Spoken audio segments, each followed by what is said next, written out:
Hello everyone, আসসালামু আলাইকুম। চলে আসলাম আজকে আবারও আপনাদের মাঝে।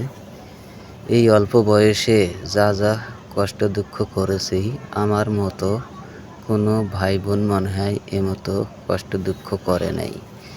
নিজের বাবা মার সংসারে সহযোগিতা করতে যেয়ে আমার ভবিষ্যৎ জীবন অন্ধকার থেকে গেল। পারলাম না লেখাপড়া করির, পারলাম না আর কিছু করির। তো দর্শক, আমার জীবনের মেন কাহিনীটা শুনেন। ছোটবেলা থেকেই মানুষের বাড়িতে কাজকাম করে বড় হয়েছি। থালা বাসন মাজা থেকে শুরু করে সব ধরনের কামকাজ করে মানুষের বাড়িতে বড় হয়েছি।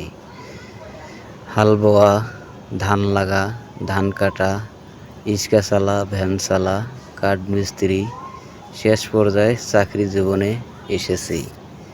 বাবা মার সংসারে সাহায্য করতে করতে তো শেষ পর্যায়ে বিয়ে করলাম। বিয়ে করে চলে আসতে হলো ঢাকা শহরে। এখানে এসে নিজের স্ত্রী সন্তান পরিবার নিয়ে কাজে কামে ব্যস্ত থাকি। আপনাদের মাঝে কিছু সময় দিয়ে মনটা কিছু হালকা করি। এ জায়গা আসার পরও আমার পরিবার থেকে অনেক গালাগালি সহ্য করতে হয় যে তোমার মাথা তো নষ্ট হয়ে গিয়েছে, বেশি দিন লাগবে না পাগল হতে। আমি আমার ওয়াইফের বলতেছি, তুমি কেন আমাকে আলফাল বলতেছো? আমার ব্রেন ভালো করার জন্যেই তো আমি এখানে এসে সময় দেই। আপনাদের সাথে থাকলে তো আমার মাথা বেশি নষ্ট হবে।